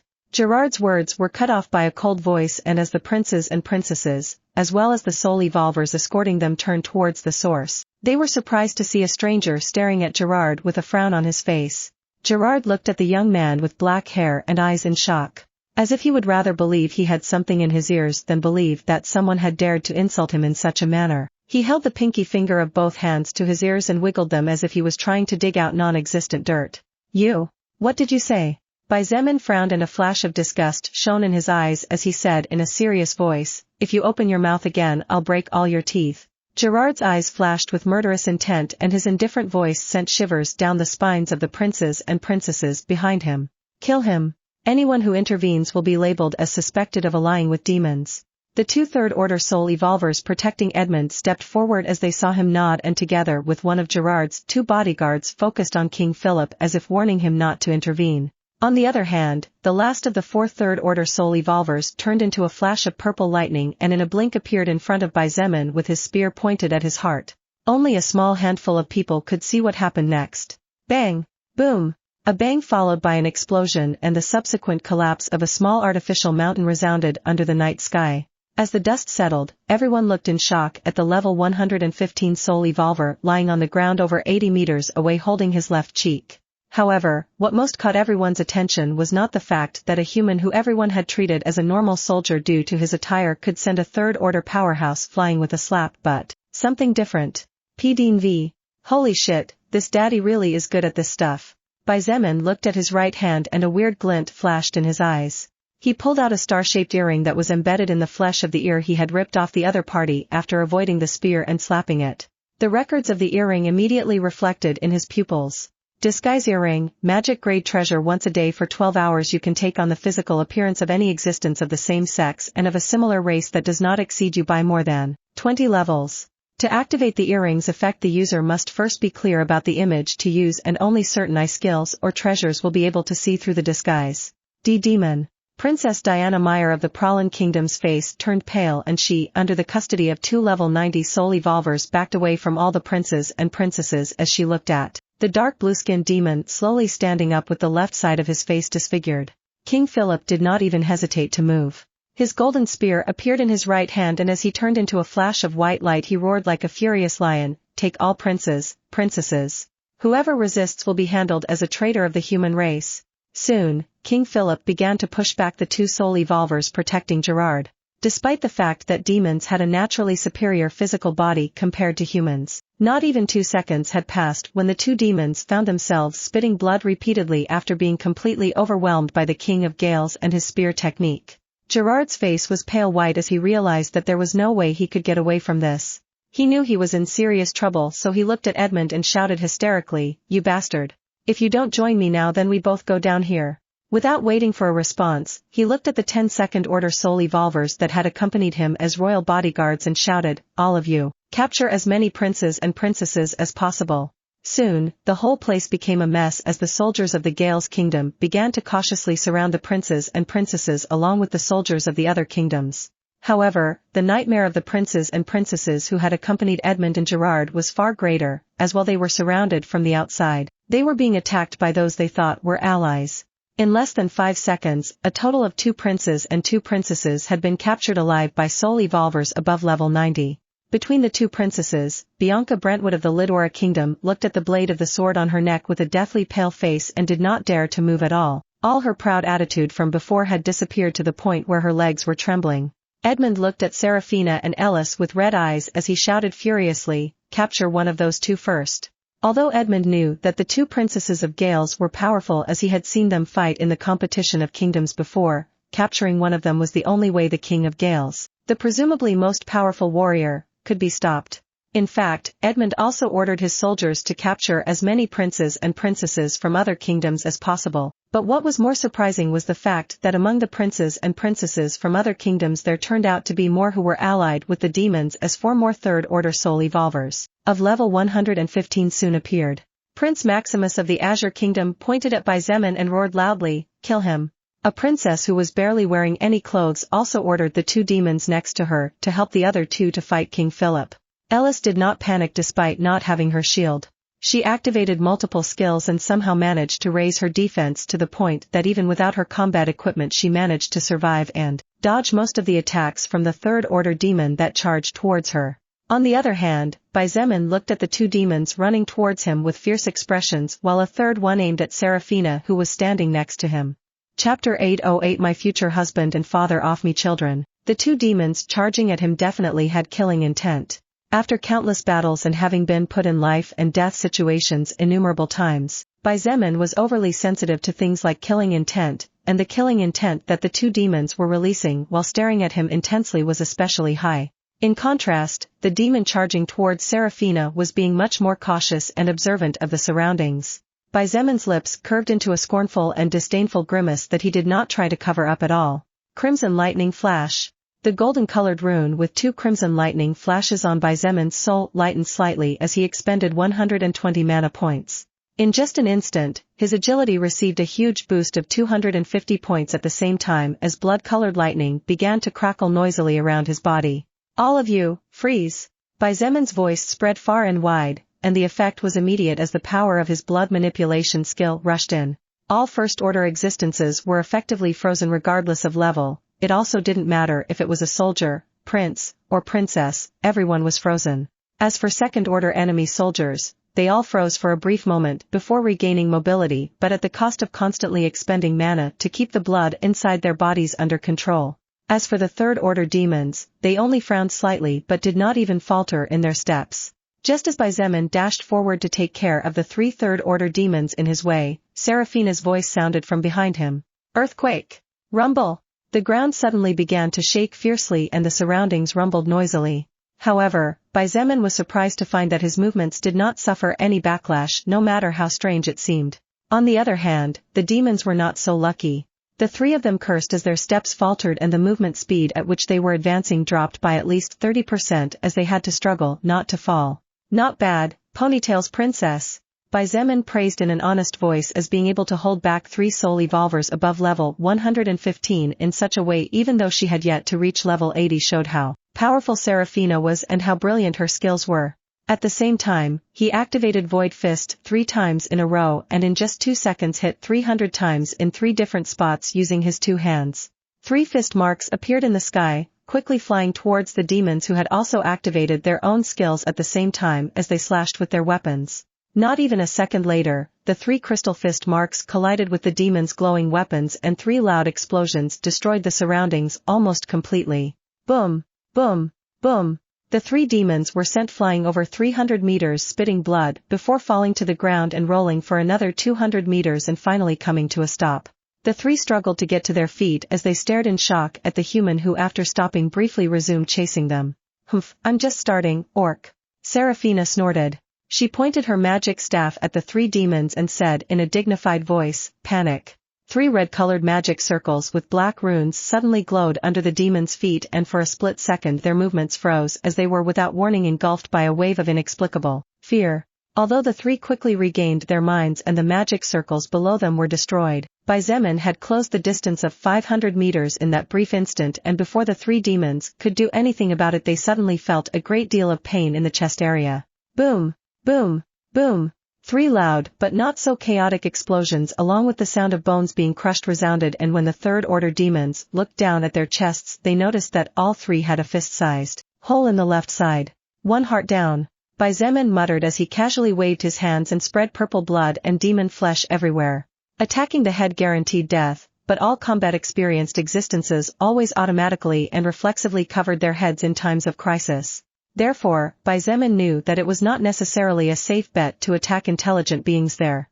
The third-order demons' counterattack was a rain of physical attacks powered by various magic skills. Each swing of their weapons was enough to make the air tremble and the earth split. No one dared to take a step close.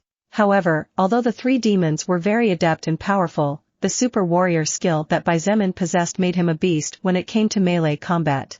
As lightning crackled around his body, he moved with elegance and finesse amidst the sharp blades barely avoiding damage by a hair's breadth each time.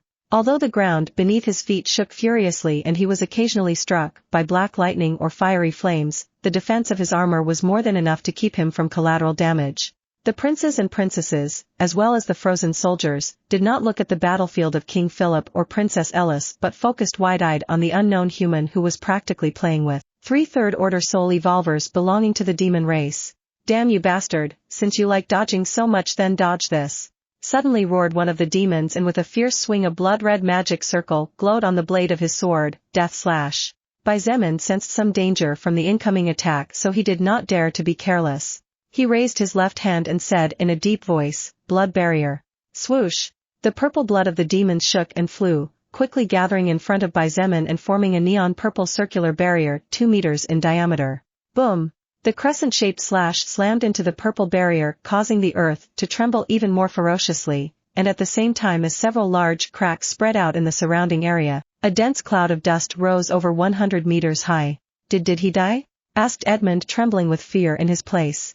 Even though he could move since he was a second-order soul evolver, his fear for everything that was happening after he was exposed was so strong that his legs did not obey him at all. Gerard said nothing and instead looked at the dust cloud with a pale face, hoping that the human had been torn to pieces by the previous attack. He had thought that with so many soul evolvers of the demon race by his side things would end up working out somehow or another. After all, even past King Philip wouldn't be able to fight so many demons above level 110 at the same time, not to mention his current weakened self. However, Gerard didn't count that an unknown monster would appear next to the second Princess of Gales, which would end up ruining his plans.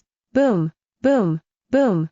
3 explosions were followed by 3 silhouettes that shot out from within the dense cloud of dust, and before the others could identify the 3 figures, they crashed violently into one of the mountains near the cliff. Part of the mountain collapsed and soon their bodies were buried under a pile of earth and extremely heavy rocks. Even after several seconds, there was no movement at all. Swoosh! Before anyone could even say anything, a 4th silhouette emerged from within the dust cloud and in just a second appeared right behind the demon that was attacking Ellis, who at this moment had a bloody gash on her right forearm. Void fist. Boom! The third-order demon didn't have time to react at all when a golden fist smashed into her head. The demon's brain matter along with fragments of skull and shattered flesh along with hot blood flew everywhere, staining the ground and the surrounding broken decorations. Ella's generous chest rose and fell heavily as she gasped for air, proof that her confrontation against the third-order demon had not been easy at all without her equipment. She looked at Baizemen and said with a slightly exhausted smile, "Thank you for that." Baizemen nodded and was about to go help King Philip when he suddenly heard the sound of what sounded like a dragon roaring. Roar! The mighty roar caused Baizemen's eardrums to tremble, and for a brief moment, his mind went blank just like everyone else. When he and the rest looked toward the source of the sound, all they saw was King Philip standing with his back straight in the middle of what was a destroyed battlefield. 3 lifeless figures lay a short distance away with much of their bodies ripped apart by what appeared to be the bite of a terrifying creature with blood rapidly spreading below. As King Philip turned around, Baizemen noticed that a small part of his white hair had returned to brown as before. Thanks to the gain of pure soul power from 3 third-order demons, the king had gained a bit of records that helped fill some of the many spaces that had been left vacant after many of his records were used as fuel to increase his power upon the activation of soul rupture. Ellis and Seraphina stood next to Baizemen, and King Philip soon approached the 3 of them. He looked at his 2 daughters with a look of pride in his eyes. However, his gaze soon fell on Baizemen and he couldn't help but smile gratefully. "Zemen, guy. I didn't thank you last time, but let me thank you this time." After saying those words, King Philip tried to bow, and seeing this, Baizemen quickly extended a hand to stop him. After all, he really admired this gentle man, but fierce as a lion when it came to the safety of his family and people. Just when Baizemen wanted to say something, he noticed that apart from his hand there were 2 distinctly feminine hands extended from his sides that also prevented the king from bowing. "Father, you can't do this." Ellis and Seraphina's voices rang out as they both said the same words with the exact same tone. King Philip looked at his daughters with a frown and said in disgust, "You 2 think that just because I'm a king I can't bow to someone younger than me? Strong warriors who fight with honorable values deserve to be respected even by the heavens, not to mention a little king like me." Seraphina hesitated a little when she heard her father's words, as she did not dare to say the real reason why she didn't want him to bow to Baizemen. However, Ellis was very straightforward with her words. "Father, Baizemen will one day be my husband. Don't you think it would be strange for your future son-in-law to receive such a gesture from his future father-in-law?" she said with a serious expression on her beautiful face. Baizemen and Seraphina looked at Ellis in shock. On the other hand, King Philip looked surprised, but only for a moment before a big smile appeared on his aged face. "Ellis, are you telling me that he is destined to be the father of your children?" The king's voice sounded full of joviality and joy, gaining a slight blush from the first princess, who nodded shyly as she secretly looked at Baizemen. "Ha ha ha ha. Good. Very good." Despite the circumstances, the King of Gales laughed good-naturedly and for a moment forgot the world around him. He looked at Baizemen appreciatively and while patting his shoulder said in a cheerful voice, "If it's with this guy then I don't have to worry about anything. Ellis, you have my blessing." While Baizemen was feeling dumbfounded and not having even a shred of an idea of what was going on, a sudden shout interrupted King Philip's laugh. Stop. The three looked at Seraphina and were astonished to see this second princess looking at her older sister with her eyes wide open and about to shoot flames. She pointed her index finger at Ellis and trembled while gritting her teeth as if she wanted to say something. You. Arg. In the end, however, Seraphina stomped on the ground so hard that a small crater formed, and before anyone could say anything she turned around and hurriedly walked away. Xietain really felt like asking what was happening. Besides, regardless of everything, he first wanted to make it clear that he was in love with a woman and that woman reciprocated his feelings, so he was currently a taken man. However, Ellis interrupted, "Father, we'd better deal with these people first." Indeed, when Xietain looked at the group of princes and princesses, he quickly noticed the problem. Because his false domain was not capable of greatly affecting second-order soul evolvers, the soul evolvers accompanying Edmund, Gerard, Maximus, and Princess Tanya, who wore extremely revealing clothing, were clashing against the second-order soul evolvers protecting the other princes and princesses. The biggest problem, however, was that 2 princes and 2 princesses had been captured and currently had swords on their necks. Chapter 809 Killing the Crown Prince Gerard. King Philip's expression was cold as he watched the situation. However, his eyes were not only cold as he looked at the second-order soldiers who had captured the 2 princes and the 2 princesses, but they were also cold as he looked at the ones captured. Why would we have to worry about them? King Philip's voice was chilling. His words made it clear to all present that the kindly king of the past had died along with his wife when the demons attacked 2 days ago. You came here with the intention of threatening my kingdom with the belief that you could take on Gales, wrongly and stupidly assuming that we were weak enough for a couple of brats who haven't even grown up yet to intimidate. They're just harvesting what they sowed, simple as that. The cold and cruel words that pointed out the reality that everyone already knew made the princes and princesses who had failed to escape safely from the encirclement of enemy soul evolvers even under the protection of their guards feel their blood run cold.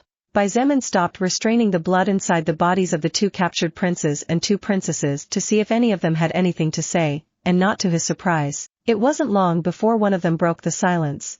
"Why, you can't do that, King of Gales!" shouted aloud one of the captured princes. The fear in his eyes and his expression of terror had practically distorted his handsome and elegant appearance. King Philip looked at the prince who had just spoken with menacing eyes. His next words practically sealed any hope the 2 princes and the 2 princesses might have had. "You mean a human has to save the lives of some people who betrayed their race after collaborating with the demons?" The faces of the 4 turned even paler than they already were, if that was even possible. Right. They had joined Gerard and the others to intimidate the Gales kingdom after receiving some interesting promises, but what they didn't know was that Gerard and the rest were collaborating with the demons. It was no use saying that they didn't know, since there were many ways to prove the truth. Therefore, the words of the King of Gales were completely valid. Realizing how things were, Princess Bianca closed her eyes and a tear slid down her eye. However, her tear was not of fear but of self-blame. Her older brother had died when she was still 7 years old in an assault by demons during one of his travels to a different kingdom. Bianca detested demons so strongly that just thinking about them made her blood boil, and now that she realized that she had inadvertently assisted those guilty of her brother's death, all she felt was the desire to die right there in order to expiate her sin. King Philip leaned his body slightly forward and held tightly to his spear as he said coldly, "Actually, even if I kill you all here, no one will have the right to say anything. Even all the kings of all the kingdoms in the world cannot go against humanity to take revenge for the death of their traitor children." The faces of the other princes and princesses immediately turned pale, while the second-order soul evolvers protecting them raised their weapons in alarm and with expressions of disbelief. Princess Diana of the Prowlan Kingdom was also frightened as she hid behind her bodyguards. The Prowlan Kingdom had been the parent kingdom of the Gales Kingdom, and the relationship between the 2 kingdoms had always been very good. However, due to her previous action that even her mother did not know about, not only was her life at risk, but the good relationship between 2 kingdoms might soon collapse. "You are marking your own death sentence, Philip de Gales," Gerard shouted as he subconsciously took a step back. "Not only will you be targeted by the demon race, but you will also antagonize the 48 kingdoms of Eventide world. Your entire kingdom will be baptized by flames, and the blood of your people will be the price to pay for your actions." "That may come to pass." King Philip nodded in agreement. His body turned into a flash of white light, and before Gerard could feel joyful believing that his words had had some effect on the other party, his heart almost stopped as he saw the king stop just 3 feet from him. "But I'm afraid you won't have the pleasure to see it." Swoosh! The golden spear in the hands of the King of Gales flashed, and before the soul evolvers next to the Prince of the Thels Kingdom could react, The golden armor protecting him was pierced through with ease and his heart pierced from side to side. Gerard's eyes glistened with disbelief as he watched his blood slowly sliding down the spear's length. Was he dying just like that? He, the crown prince of one of the three most powerful kingdoms in all of humanity, was being sacrificed as if he was worth nothing? His bright future and all the promises that awaited him came to an end. But when Gerard looked up and faced the indifferent eyes of his killer, he realized that the reality was as clear as the pain in his chest. You. Gerard couldn't even finish a sentence properly before the spark of life in his eyes went out, and as King Philip pulled the spear from his chest his body collapsed to the floor with a thud. All the princes and princesses present, even Ellis and Seraphina who was actually watching everything from afar, looked at King Philip with wide eyes in shock. You, Philip de Gales, do you have any idea of the madness you have done? Roared in anger a second-order level 90 general belonging to the Thels kingdom and tasked with protecting Gerard. When His Majesty George learns that you have killed his son, all of Thels will mobilize to crush Gales. Killing the crown prince of a parent kingdom was no small thing at all. No one expected that the King Philip de Gales said kill and would actually kill. Everyone thought he was just talking but would not dare to carry out his words. Even Ellis and Seraphina were no different in this respect. King Philip didn't stop to chat and instead charged towards the enemy second-order soul evolvers like a ferocious tiger chasing a bunch of harmless sheep.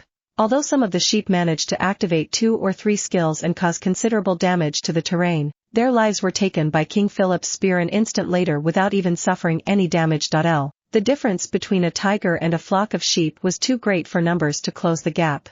Seeing the lifeless corpses on the ground and the blood staining the previously brown earth red, the 4 second-order soul evolvers who had managed to capture the 2 princes and princesses shuddered as they realized that the only thing still keeping them alive was the person at the edge of their swords. However, they knew in their hearts that the guarantee they held in their hands would not keep them alive for much longer. Edmund Zivil fell to his knees with a defeated expression on his face. Soon, however, he lunged at Gerard's corpse like a rabid dog and began to beat it without holding back at all. Boom! Boom! Boom! With his strength as a second-order warrior, Edmund's power was unquestionable. His fists soon turned the body devoid of most of its records into a pile of minced meat. You bastard! If it weren't for you. If it wasn't for you luring me with those damn promises, I wouldn't find myself in this fucking situation.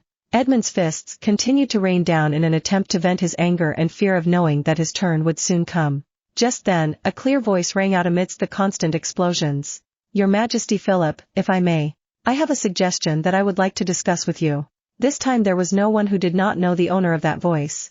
After all, that person had proven to be a monster among monsters even though he hadn't even reached the second order. King Philip turned around and his cold expression became much friendlier and softer. Zemin, you don't need to ask permission to speak. I consider you part of the family after all. The corner of Zemin's mouth contracted slightly as he said in a serious voice, Your Majesty, I'm sure Ellis was only joking before. Besides, I am bound to a woman whom I love and to whom I am linked by an eternal promise. Oh? King Philip's eyes widened slightly but the surprise he felt soon disappeared and was replaced by understanding. Zemin was not an existence of this world, and regardless of his age, he had a life in his home world. Considering his talent, combat power, bravery, and level of maturity, it was not at all strange for him to have a partner, and in fact, it would be strange if he did not. Actually, King Philip and the 2 princesses of Gales had assumed on their own that Zemin was probably a prince or king of a kingdom in his world. After all, the 3 of them had witnessed his overwhelming power despite the fact that he was only a level 50 soul evolver. I wasn't kidding at all, Ellis interjected. She looked at Zemin with her violet eyes shining and said in a clear voice, besides, it doesn't matter if you have a partner. For someone with your power, having 3 or 4 women shouldn't be a big deal. Even though I'm a princess, I'm fine with it since that's how it's meant to be. Seraphina glared at Ellis with anger and at Zemin with teary eyes. But she said nothing and bit her lips hard to turn her feeling of being treated unfairly into physical pain. I'm afraid I have no intention of accepting a second partner. Zemin sighed. Even if feelings were put aside, Lilith's status was countless times higher than Zemin's. Wouldn't it be stupid for him to even think of having more than one woman?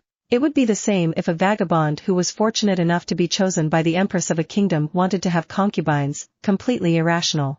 He did not wait for words from Ellis and instead looked at King Philip. Your Majesty, I suggest first to keep the princes Edmund and Maximus, as well as that princess, in the dungeons. Their guards can be killed though. Do you have something in mind? Philip asked raising an eyebrow. That's right, Zemin nodded and continued, as for the rest of the princes and princesses, they can be kept in rooms under the custody of powerful warriors. Their soldiers should be captured and sent to the dungeons just in case. King Philip looked at Xietain for a few seconds, and seeing the slight smile at the corner of his mouth, for some reason the king felt he was looking at a wily old fox instead of a young man. However, his trust in Xietain was quite high after all that had happened, so he didn't hesitate to nod. Well, let's do that for now, and I'll decide what I'll do with them after I hear your proposal. Xietain rubbed his hands together like a fiend in his heart, as now he would be able to more than meet his initial goal. The only problem was that what he wanted to do was something that would require time. Now, Xietain slowly turned to look at the 4 second-order soul evolvers clenching their swords on the necks of the 2 princes and the 2 princesses. Even he was not able to cross a distance of 200 to 300 meters faster than a second-order soul evolver was able to move its hand a couple of inches to cut off the head of a hostage. The lives of these 4 people I couldn't care less about, but if I manage to save them, I'm sure they will become good weapons to move their kingdoms for me. Chapter 8-10 One Woman Man Grand Pact, Part 1. The lives of these 4 people I couldn't care less about, but if I manage to save them, I'm sure they will become good weapons to move their kingdoms for me. After a moment of consideration, he found the way he would have the best chance of saving the 2 princes and the 2 princesses from death. The first thing he did was to activate blood manipulation, and as he imagined in his head thick and strong, indestructible chains, the blood on the ground moved according to his wishes. The second-order soul evolvers did not even have time to understand what was happening. When they felt unknown objects clinging to their limbs and body, they instinctively tried to cut with their swords but were surprised to find that they were trapped. One of them realized that the situation was not good, and since he knew he was about to die, he decided to be cruel. Power of boom! That soul evolver's head exploded into a pile of bloody pulp before he could finish the activation of his skill. The other 3 didn't even have time to say a word before a golden light with red highlights flashed before them almost at the same time. Boom! Boom! Boom! 3 practically simultaneous explosions with no space between them resounded noisily, and at the same time as 3 basin-sized holes appeared on the ground, the heads of the 3 remaining second-order soul evolvers exploded like watermelons with grenades planted inside. The 2 princes and 2 princesses froze as they heard the sound of swords falling to the ground, clinking softly before going silent. Subconsciously, Bianca Brentwood of the Lidora Kingdom moved her trembling hand to her neck and gently stroked it. The fear that had disappeared due to her self-blame returned as she felt the small cut on her skin, and her face turned pale as she realized that she had come within a millimeter of becoming one of the many corpses on the ground. Her aquamarine eyes looked at the indifferent young man standing in front of her and the other 3 members of the royal families from different kingdoms. The heart of the proud princess of the Lidora Kingdom fluttered in a way it did never before, and on her pale face appeared the faint trace of what appeared to be a blush. Hee, Daddy Xietain, looks like your charm is too high at the moment. Lilith's giggle reached Xietan's hearing, confusing him about the reason for her words. However, when he looked at Bianca Brentwood, Xietain couldn't help but roll his eyes. This princess was very beautiful, so beautiful that among the lower existences that Xietain knew only Shangguan Bing Shui was able to surpass her by a wide margin. However, he had seen Bianca Brentwood's heart long before. An arrogant woman who used her status to bully the weakest. A narrow-minded person who could not see beyond what her eyes showed her. Pretentious and proud of her appearance and talent, even though in Xietan's eyes she did not have the qualifications to be so. Xietain was absolutely certain that he could never even think of reciprocating the feelings of a woman like her. Therefore, even though he knew he could use this to his advantage, Xietain followed his own rule of never playing with people's feelings and decided to set the record straight. Whatever you are thinking or feeling, I advise you to suppress it and kill it now while it is early and still possible. You will save yourself a lot of heartaches and avoid spilling tears in the future. If you don't understand what I mean, then I will assume I made an error in judgment and you just need to treat as if I never said anything. Xietan's voice was not particularly loud, but most of those present were powerful soul evolvers, so they heard his words clearly. Princess Bianca stared into his eyes and many complicated feelings shone in her beautiful pupils. After a few seconds, she nodded towards him without saying anything but expressing enough. Xietain nodded, feeling relieved that the other side seemed to understand what he was talking about, and without saying anything else or thinking too much about the matter, he turned around, walking away in the direction of the people of Gales. King Philip asked no questions regarding what had just happened and instead got straight to the point. Xietain, thank you for your help, once again. Xietain chuckled and shook his head as he slowly said, no need to thank me. Gales treated me kindly since I arrived here, not to mention the fact that the second Princess Seraphina even saved my life while I was unconscious. Since I have the ability to help those who helped me, it's only natural to do what I can. Approximately 20 minutes later, Xietain was in his room inside the castle belonging to the royal family of the Gales Kingdom. As he stood by the giant window and gazed at the bright lights in the distant city below the mountain, thousands of thoughts swirled one after another in his head. In an hour's time, he and the King of Gales would meet in the throne room to discuss several matters that would greatly change the situation of humanity both on Eventide World and planet Earth. Are you sure about what you are about to do? Lilith's voice was sweet and melodious. In the middle of the silent room it was not unlike the whisper of an angel.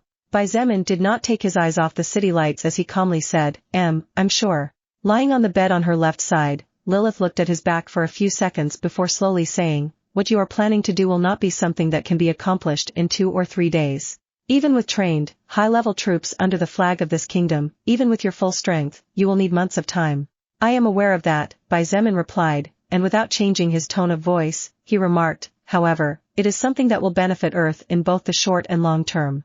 At the same time, what I am planning to do will solidify my future path. No matter which way I look at it, this is something that must be done as soon as possible. And the brilliant opportunity showed itself before my eyes during the ceremony to honor the departed this evening. Even though I know I'm being pessimistic in saying this, I think it's a question that needs to be asked. Lilith whispered. She slowly stood up and walked until finally she stopped standing next to him. After almost a minute of silence, Lilith finally voiced her concerns. During these months, many things will happen. Especially considering that Earth has just entered the second stage and how erratic its behavior has been so far. Xietain, have you thought about the possibility that upon your return everything you have built so far might have been torn down? Of course, I have considered it. Xietain replied calmly. Apart from Xietain and his nuclear weapons, Xietan's group faced constant dangers day by day. The ferocity of the mutant beasts that attacked without fear, the terror of the zombies that evolved non-stop, the high reproductive rate of the goblin race, the mysterious plans of one of the Eastern Sea Princes. The Transcend faction could fall at any moment. We are too weak to go against fate. Even you, one of the most powerful existences in the universe, cannot decide your own fate completely. What else can we mere mortals do other than give our best bet on every roll of the dice? Xietain sighed. To evolve and continue to survive, Xietain knew in his heart that talent or growth speed was not enough. Just as in order to get fish one needed to at least be near the sea, in order to get stronger faster one needed to take bigger risks. If my gamble succeeds, not only will our transcendent faction become the undisputed overlord of China in record time, but it will be just a matter of mobilizing to conquer the whole of Asia and eventually Earth. After a pause, Xietain said with murderous intent brimming but low voice, if my gamble fails and Shangguan Bing Shui does not succeed in defending our bases, if someone precious to me ends up falling, then I'll make sure that even the world itself regrets touching what it shouldn't have touched.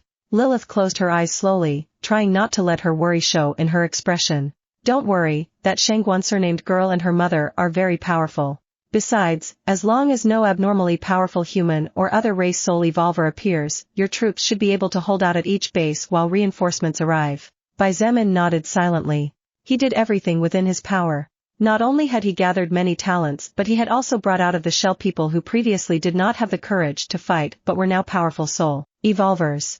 Furthermore, due to his constant insistence, each and every soul evolver who followed him had at least slightly stronger records and purer soul power than those at their level.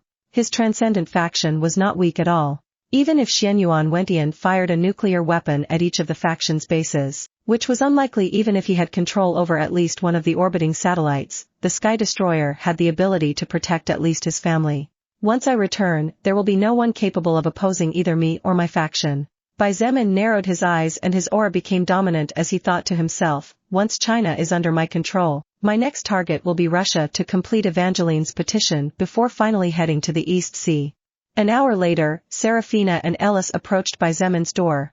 There was no need for you two to come all this way, said he while closing the door behind him and looking at the two princesses of this kingdom, not knowing whether to laugh or cry at the strange atmosphere surrounding them. Ellis seemed not to sense her little sister's animosity at all. She smiled at Xietan's words and said without fear of expressing her thoughts, could it be that you just wanted me to come to your room? Xietain cleared his throat not only because of Ellis' words but also because for a second he thought he saw the legendary manifestation of anger aura right behind Seraphina just as he had read in many novels in the past. Ellis, a princess shouldn't say those words, he said in a serious voice. However, Ellis shook her index finger and while winking playfully said in a clear voice, you seem to forget something? Before I am a princess, I am a soul evolver. Although I was born in a castle and received the highest education in the world, my character was forged on the battlefield. Do you think my level can be reached by learning how to brew tea? Xietain shook his head, refusing to continue with this matter. Once the three of them arrived in front of the closed door of the throne room, he turned to look especially at Ellis as he said in a serious voice. Ellis, I'll be honest with you. I don't quite know if you mean what you say or not, but regardless I must emphasize that I have no intentions of loving any other woman other than the one I already love. Xietain sighed as he saw the surprise in the eyes of the first princess of Gales, and with a slight smile, he culminated his words, well, you are this beautiful and talented. I'm sure you'll eventually find the right man for you, one who isn't as disastrous and trouble-attracting as I am. Leaving those words behind, Xietain left Ellis and Seraphina for at least one of them to take some time to think about his words. After opening the door, he closed them tightly behind so as not to let anyone enter or hear the conversation that was about to occur.